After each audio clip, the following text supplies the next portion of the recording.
하나님 아버지, 지금은 말씀을 들으려 합니다. 하나님께서 이 시간 성령의 조명함을 주시고 또 깨닫는 은혜를 주셔서 이 하나님의 말씀이 우리의 심령에 새겨지고 하나님 앞에 정말로 새 것으로 거듭나고 주님 중심의 삶을 살아낼 수 있도록 하나님, 오늘도 깨닫는 은혜를, 감동을, 성령의 충만을 허락하여 주시옵소서. 이 모든 말씀 우리 구주 예수님의 이름으로 기도드렸습니다. 아멘. 아멘. 너무나도 잘 아는 말씀입니다. 오늘의 본문은요, 새 포도주는 새 부대에. 골든 맥도널드라는 분이 계십니다. 작가이면서 또 신학자이면서 교수이면서 목사입니다. 이분께서 내면 세계의 질서와 영적 성장이라는 책을 쓰셨는데요. 지금 여러분들이 앞에 보시는 겁니다. 그 내용은 어떤 내용이냐? 영적 성장을 하기 위해서는 하나님과의 관계를 깊게 하고 그 관계를 이해하고 또 인간의 내면 세계관을 이해할 때 그 깨닫는 과정 속에서 참된 영적인 삶을 성숙하기도 하고 이룰 수도 있다는 방법들을 제시하는 그런 책입니다. 그런데 이 책에서 이런 구분을 해요.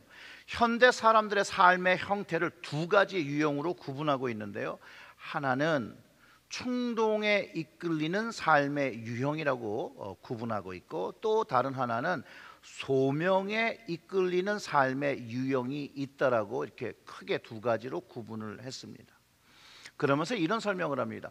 충동에 이끌려 사는 사람은 자기 중심적인 삶을 사는 사람이고, 그래서 자기의 방법을 세우고 자기의 방법으로 사는 사람이라고 표현할 수 있고, 또 그 반면 소명에 이끌려 사는 사람은 결국은 하나님의 방법을 따르는 하나님의 중심적인 삶을 산다라고 말하고 있다라는 거예요.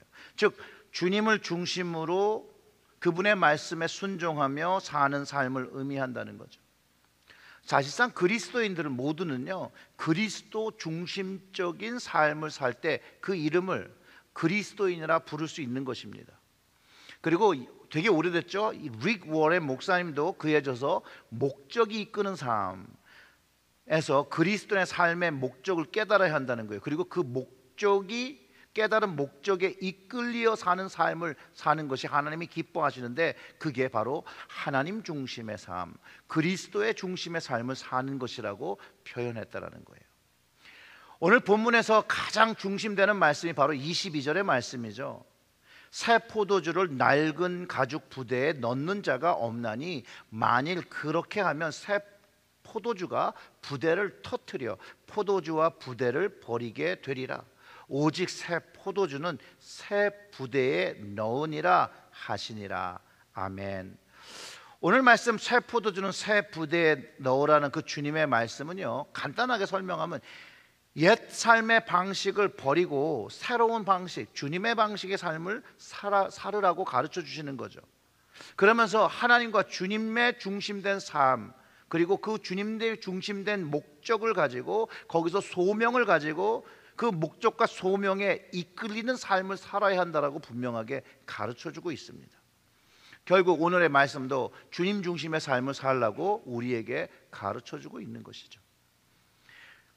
근데 먼저 이 예수님께서 이 말씀을 하시기 전에 새 포도주는 새 포도에 넣으라는 말씀을 하시게 된 배경이 있는데, 그 배경이 이렇습니다.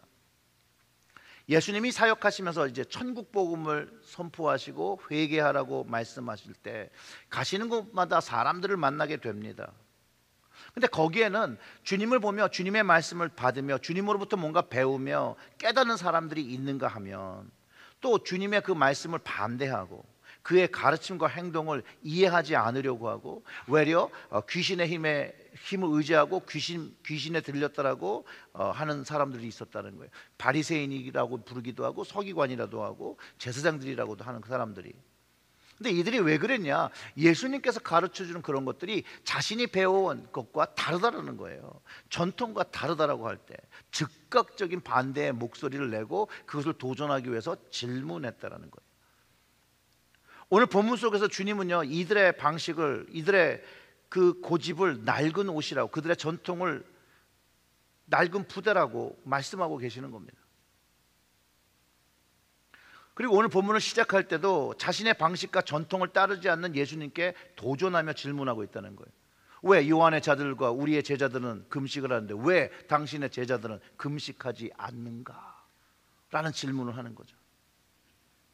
요한의 제자도 자주 금식하고 기도하고 바리새인의 제자도 금식하는데 왜 당신의 제자들은 먹고 마시냐? 그런 얘기를 하고 있는 거죠. 그런데 사실상 그 예수님께서요, 이 바리새인들이나 제사장들이 요구하는 것에 맞춰 행동하시려면 죄인들과 만날 수도 없고 먹고 마실 수도 없고 안식일에 병자를 고치실 수도 없었다는 거예요. 예수님이 이 땅에 오신 건 지난주 우리의 설교를 기억해 보면 죄인들과 병든 자들을 위해 오셨는데 그 일을 주님 오신 목적을 감당할 수가 없는 거예요.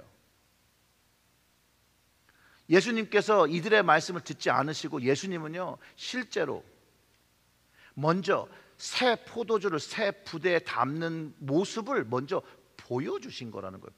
몸소 보여주시면서 이 하나님의 말씀을 올바르게 순종하고 사는 것이 하나님의 중심된 삶을 사는 것이라고 가르쳐 주시면서 주님을 보고 듣고 하는 모든 사람들에게 배우고 그것을 행동하라고 가르쳐 주고 계시다라는 거예요. 그러면서 약속의 메시아 그 그리스도를 환영하고 맞이하기 위해서는 옛날에 갖고 있는 그 전통으로는 주님을 담을 수도 없고 함께할 수 없다라고 가르쳐 주시기 위해서 새 포도주는 새 부대에 넣어야 한다는 이 비유를 말씀해 주고 계시다라는 거예요. 여기서 말하는 옛 전통은 사람들이 만든 전통이죠. 장로들의 전통이죠. 자기의 생각과 그런 모든 것들 낡은 부대라고 하고 옛 부대 같다고 얘기합니다. 그것은 새 복음, 메시아 예수님을 담을 수가 없다는 거예요. 담게 돼도 그 부대가 터지게 되는 것이라고 말해주고 있다는 거예요. 여러분, 예수님께서 이 얘기를 하셨을 때 그 바리새인들과 그 서기관들이 이 말씀을 알아들었을까요? 저는 개인적으로 다 알아들었다고 생각합니다. 다 알아들었다. 알아는 들었는데 선택을 하지 않았다는 거예요. 주님을 믿지 않았고 주님을 받아들이지 않았고. 근데 그건 우리도 마찬가지라는 거예요. 우리의 마음의 상태에 따라 하나님의 말씀이 우리에게 들려도 우리가 선택하기도 하고 선택하지 않기도 한다는 거예요. 알아들을 수는 있지만 그 말씀을 하신 분을 믿고 선택하고 순종하는 건 다른 문제라는 거예요. 다른 문제. 마음에 강팍할 때는 하나님의 말씀에, 주님의 말씀에 순종하지 않는 우리의 모습이 어떻게 보면 바리새인들과 서기관들의 마음이었을 수 있다는 거죠. 그런데 오늘 말씀을 보면 여러분, 우리는 주님의 말씀을 이해를 하든지 이해를 못하든지 주님의 말씀을 따라야 함을 가르쳐 주고 있습니다. 주님의 말씀은요 몰라도 따라야 된다는 거예요. 왜냐하면 주님은 진리이시며 구원이시기 때문에 그분을 무조건 받아들여야 한다는 거예요. 사랑하는 성도 여러분, 주님의 말씀이 참 진리이며 절대적인 진리입니까?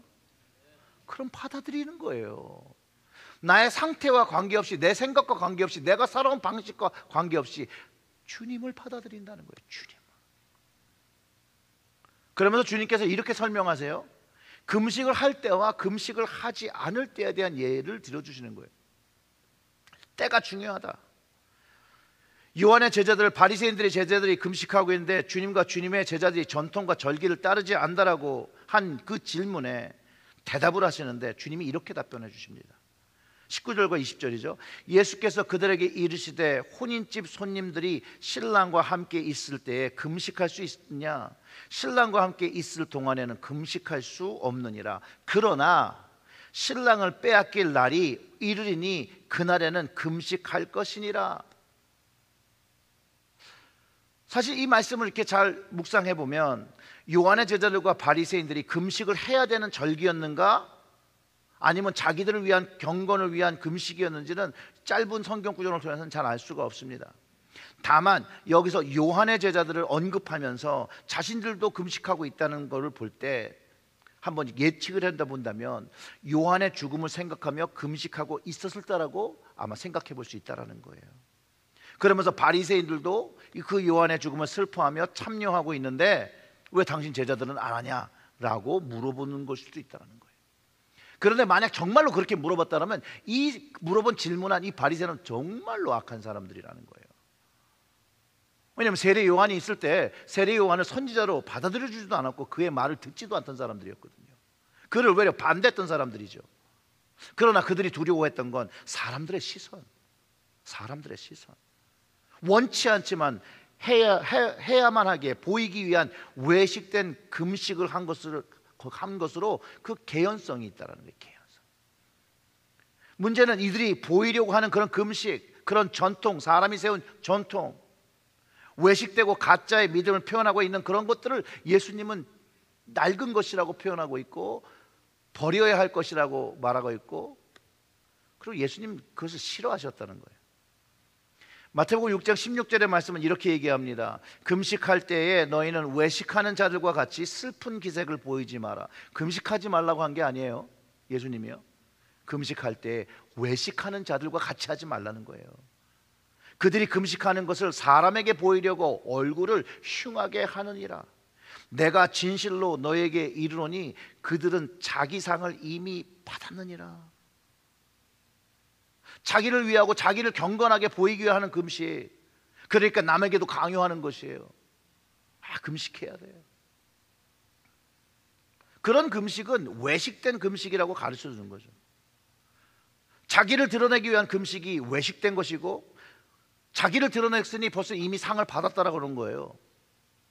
그리고 하나님은 그런 외식된 기도와 금식을 응답하실 이유가 없죠. 그러면서 금식 기도의 본질을 잃어버렸다라고 가르쳐 주셨어요. 그러면서 본질을 알라고 말씀하시는데 바로 예수님이 누구인지를 알라고 가르쳐 준 거예요. 그리고 그를 받아들이라는 거예요. 예수님을 그 약속의 메시아로 인정하면 받아들여야 한다는 거예요. 그러면 금식할 때가 아니라는 거죠. 금식할 때가 왜 기뻐해야 될 때라는 거예요. 기뻐해야 될 때, 잔치를 베풀어야 될 때임을 가르쳐 준 거예요. 그러면서 혼인 집에 손님이 함께해서 신랑을 위하여 금식하지 않는 것이라고 그렇게 설명하는 거예요. 지금 예수님께서 새 신랑으로 제자들과 함께 있으니 금식할 필요가 없고 그 신랑을 빼앗기는 그날에 금식하게 된다라고 얘기하는 거죠. 예수님께서 십자가를 지시고 죽으시는 그 고난의 순간, 죽음의 순간 때는 제자들이 당연히 금식하게 될 것이라고 가르쳐주고 계신다라는 거예요. 그렇지 않겠습니까? 나를 위하여 죽어주신 그분을 생각하면 금식할 수밖에 없는 거죠. 우리는 주님의 이 고난에 동참하기 위해서 그래서 사순절이라는 기간에 우리도 금식을 하는 거예요. 보이려고, 경건을 보이려고 하는 것이 아니라 주님의 고난과 그 사랑과 그 은혜를 조금이라도 이해하고자 나도 금식하며 기도하며 주님의 마음을 알고자 하는 그 마음, 그래서 그 주님의 말씀을 마음에 새기고 변화된 모습을 살기 위해서 우리가 금식을 하는 거죠. 또 금식은 언제예요? 기도의 제목이 너무나도 간절할 때 하나님께 금식하며 간구하는 것이잖아요. 보이려고, 남에게 보이려고 하는 금식에는요 하나님 응답하지 않으십니다. 보이려는 그 금식은요 이미 자기 상을 받았거든요. 그 금식의 마음이, 그 기도의 그 본질적인 마음이 간절하면 하나님의 마음을 감동시키는 거예요. 그리고 그 금식하며 하는 그 기도의 제목이 여러분 응답이 되는 거예요. 저뿐만 아니라 여러분들 모두 다 함께 올해 사순절의 시작으로 탈퇴가 되는 승인을 받을 때까지 우리 금식했었잖아요. 저 같은 경우에는 그 승인이 되는 연회까지 저녁 때 금식을 했었는데요. 저는 한 가지를 놓고 기도했습니다. 한 가지. 하나님께 이렇게 기도했어요. 체리힐 제일교회가 결정한 그 결정이 하나님께 기쁘신 일이 되게 해달라고. 그래서 그 결정이 세상의 자리에서 웃음거리가 되지 않게 해달라고 기도했고요. 그리고 우리 체리힐 제일교회가 하나님의 역사하심과 응답을 받았다라는 거예요. 뭐 순간순간마다 어려운 장애가 있었죠. 하지만 그 장애를 다 뛰어넘고 결국은 우리가 탈퇴를 하게 된 것이잖아요.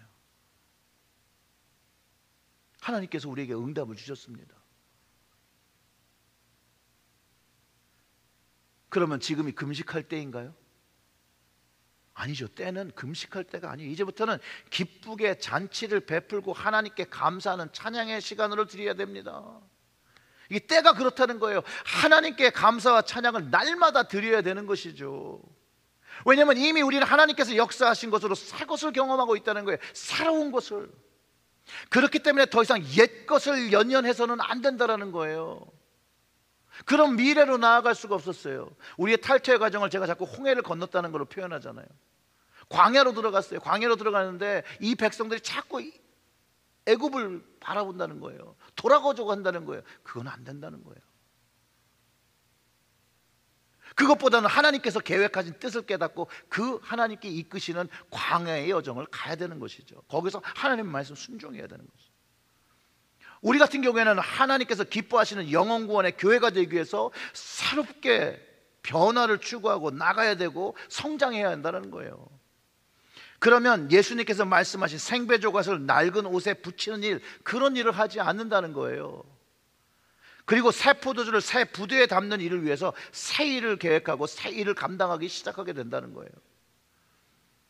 왜냐하면 예수님께서 가르쳐주신 이 새로운 복음과 질서와 말씀은요, 낡은 옷, 전통과 율법에 얽매인 문자적 준수함의 옛 질서를 과감하게 깨트린다는 거예요. 과감하게 그걸 버리고 새 것을 선택하게 하는 힘이 거기에 담겨 있어요. 예수님의 말씀, 생배와 새 포도주, 새 것을 의미하는 거죠. 예수님 자체도 그렇게 얘기하고요. 새 것, 이전에 알지 못하는 그것에 힘을 가지고 있고 생명력이 있다는 것을 알게 된다는 거예요. 옛 것은요, 옛 전통은요, 이 새로운 주님의 생명력으로 다 파괴되는 것이에요.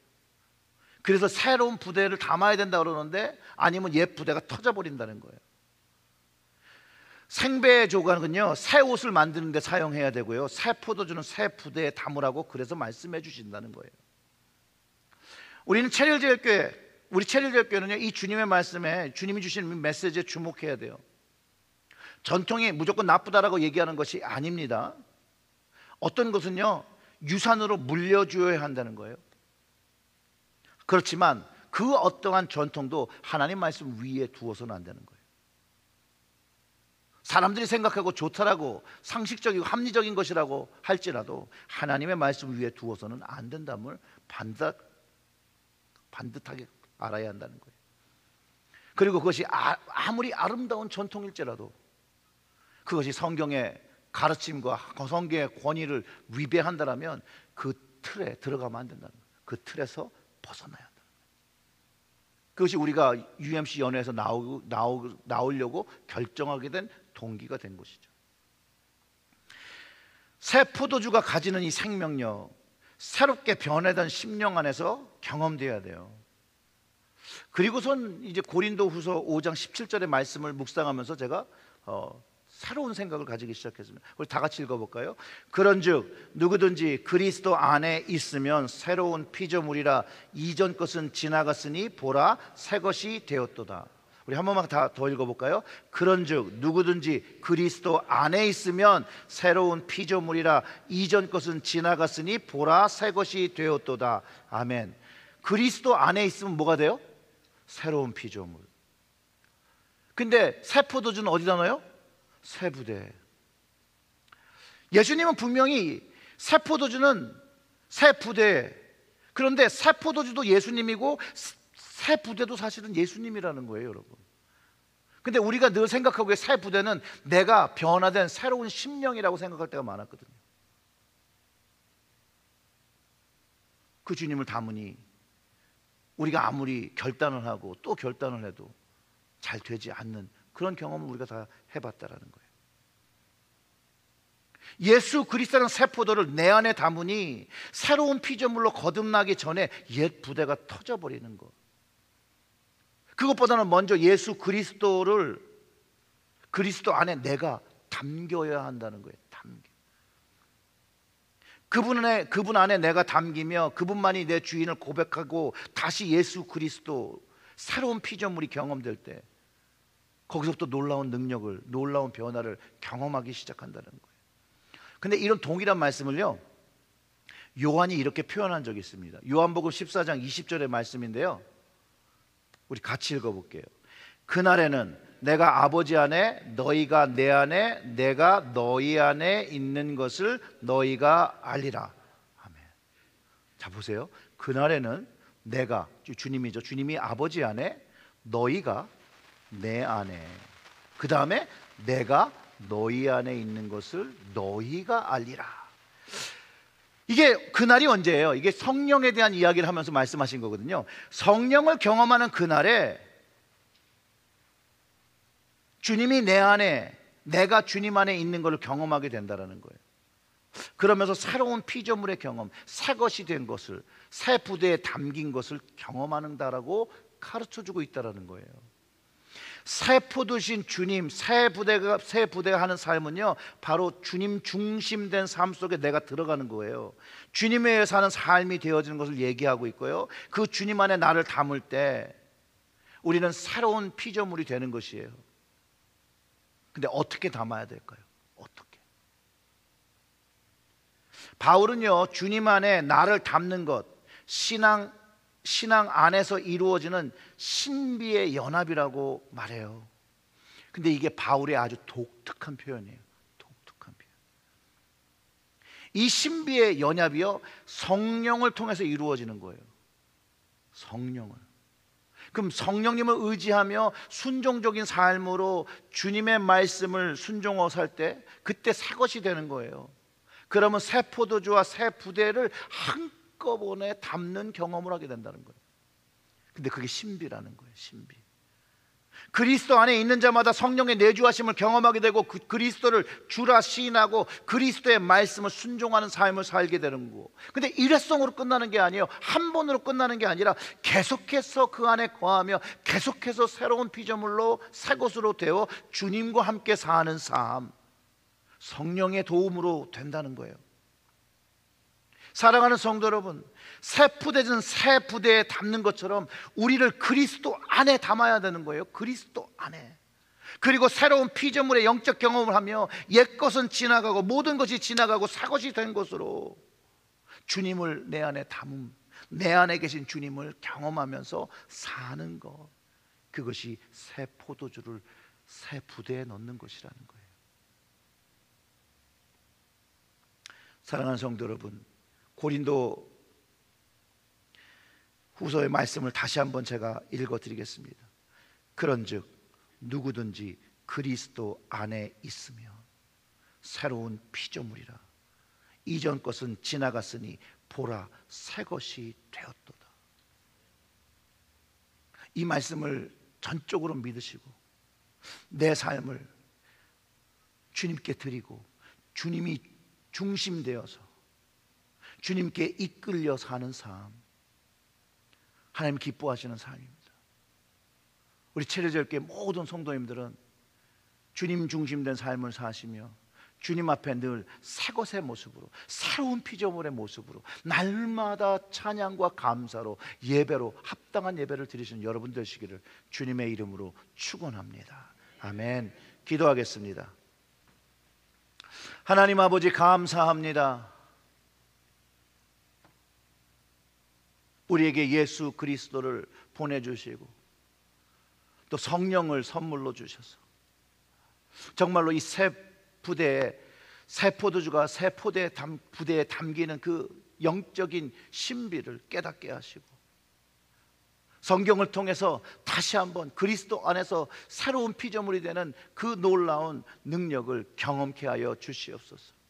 그리할 때 우리가 말씀 안에서 하나님 중심된, 주님 중심된, 성령님 중심된 삶을 살아가게 하시고 그 삶을 통하여 우리의 삶에서 날마다 주님 안에서 새로운 피조물이 되어지는 경험을 감당하며 정말로 그 영적 능력을 가지고 그 영적인 열매를 가지고 살아가는 저희들이 되어서 하나님 앞에 영광스러운 예배를, 찬송을, 감사를 드리는 저희들이 되게 하여 주시옵소서.